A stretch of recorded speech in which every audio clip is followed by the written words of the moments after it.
Apple vient tout juste de sortir la bêta 5 d'iOS 27 aujourd'hui. Et avant que vous ne l'installiez, à cause de ces nouvelles icônes ici, il y a une chose importante. Un bug assez ennuyeux qui persistait depuis la bêta 2 a enfin été corrigé. Je vous le confirme au milieu de la vidéo. Commençons par ce qui est visible immédiatement. Nous avons maintenant ces nouvelles icônes. Il y en a 4 que nous avons trouvées. La nouvelle icône de Siri, la nouvelle icône de prévisualisation, la nouvelle icône des réglages et la nouvelle icône de Safari, qui a été réajustée pour le vert liquide. Et regardez, il y a déjà des gens qui voient le changement dans l'icône de l'App Store, celle que je vous montre ici. Et en parlant de réglages, en y entrant, le build de cette version est le 24A5408D. Rappelons que plus on se rapproche de la lettre A, plus nous sommes proches de la version finale.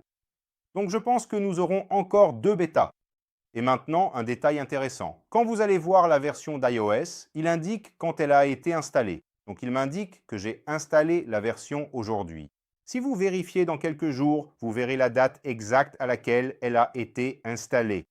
N'oubliez pas qu'il s'agit ici de la version pour développeurs. Nous avons 2 types de bêta. La bêta publique, qui a même un numéro différent de la bêta développeur. La bêta développeur est destinée aux personnes qui créent des logiciels. Donc, une fois que cette bêta a été standardisée, qu'elle ne présente plus aucun risque, la bêta publique est lancée. Et si vous voulez encore plus de sécurité, n'installez pas la version bêta et restez sur iOS 26,6, car une nouvelle version sortira également dans les prochains jours. Alors abonnez-vous pour être au courant de tout ce qui se passe et si vous devez l'installer ou non. Et nous voulons atteindre les 50 000 abonnés.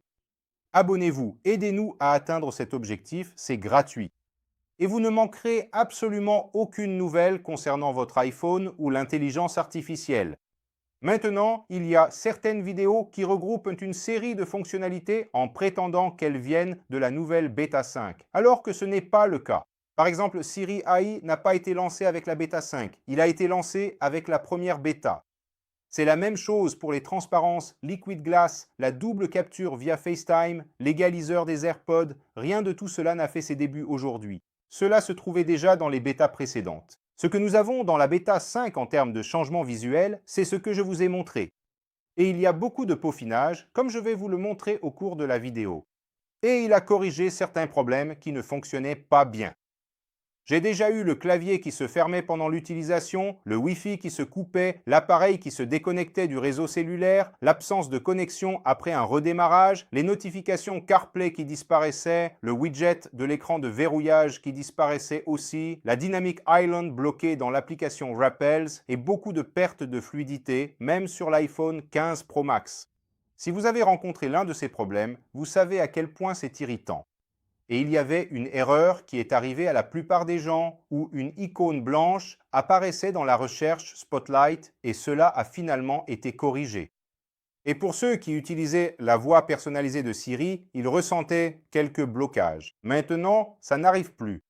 Donc, ce sont déjà 2 corrections importantes qui sont arrivées avec cette version. Mais ne vous emballez pas trop car un nouveau bug est déjà apparu. Au moins un utilisateur qui a installé la mise à jour, selon mes recherches pour faire cette vidéo pour vous, a vu la connectivité de ChatGPT réactivée. Il avait désactivé cette fonction dans les réglages et en vérifiant, elle était redevenue active. Donc, si vous vous souciez de votre vie privée et que vous gardez cette fonctionnalité désactivée, allez dans les paramètres et vérifiez si elle est toujours dans l'état où vous l'aviez laissée.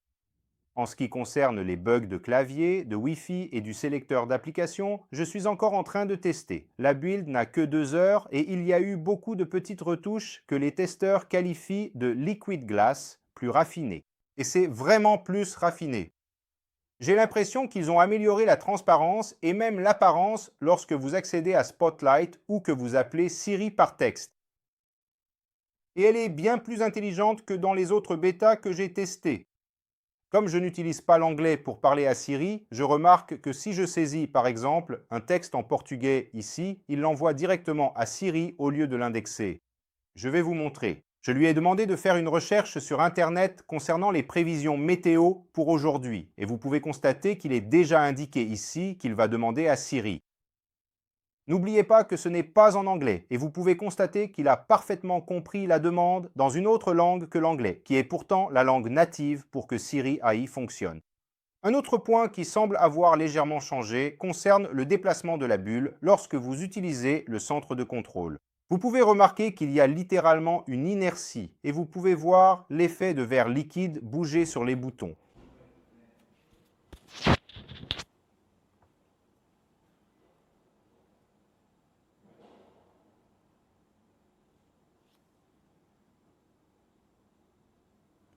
Ce qui attire l'attention, c'est la réfraction de la lumière dans la transparence. Elle est beaucoup plus proche de ce concept qu'Apple nous a présenté l'année dernière. Et ils sont vraiment en train d'ajuster la partie visuelle de ce qui est arrivé avec iOS 26. Alors, parlons de la batterie. Est-ce que ça s'est amélioré? Je ne peux pas encore évaluer cela car je viens tout juste de l'installer. Et il y a beaucoup de choses qui s'installent en arrière-plan. Donc, nous devrons attendre au moins 3 jours pour que je puisse donner mon verdict sur la batterie.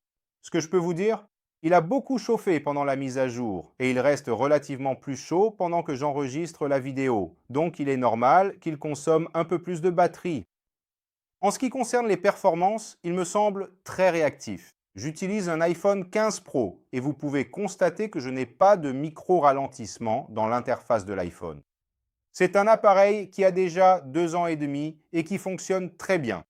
Maintenant, une chose curieuse, la bêta 4 est sortie le 20 juillet et la bêta 5 n'est arrivée que maintenant, le 10 août. 3 semaines d'intervalle, c'est inhabituel. Cela confirme que ce cycle était davantage axé sur le peaufinage interne que sur de nouvelles fonctionnalités. Résumé pour votre décision. Installez-la si vous avez souffert de l'icône blanche de Spotlight ou des curseurs de Siri qui se bloquaient. Les 2 problèmes ont été résolus. Ma recommandation, si vous utilisez déjà iOS 18, vous pouvez l'installer car vous passerez d'une version bêta à une autre. Si vous êtes sur la version bêta publique, la nouvelle version bêta publique devrait sortir d'ici la fin de la semaine et vous pourrez alors l'installer avec ses ajustements et une version encore plus peaufinée. Maintenant, si vous utilisez votre iPhone comme téléphone principal et que vous êtes sous iOS 10.6, restez-y, car il est possible qu'une application que vous utilisez rencontre un problème. Mon verdict actuel sur cette version est qu'il s'agit de celle qui va remettre de l'ordre. Aucune nouvelle fonctionnalité ne sera ajoutée. Et ce que j'aimerais vraiment savoir, c'est si l'autonomie de la batterie a été améliorée. Et s'il y a une amélioration de la batterie, nous ferons une vidéo pour vous montrer l'utilisation réelle d'iOS 27 en version bêta 5. Et si vous faites partie de ceux qui regardent la vidéo jusqu'à la fin, je vais glisser ce mot-là pour vous identifier car je tiens à répondre à tous les commentaires. Cette fois-ci, vous allez écrire le mot papier dans les commentaires. Je ne sais pas comment vous allez l'intégrer dans le contexte. Là, c'est à vous de faire preuve de créativité. J'espère que vous avez aimé le contenu. Si vous n'étiez pas encore abonné, abonnez-vous. Si vous pensez être abonné, vérifiez si vous l'êtes vraiment, car parfois YouTube supprime l'abonnement. Je ne sais pas pourquoi. Et je vous retrouve dans la prochaine vidéo. À bientôt tout le monde.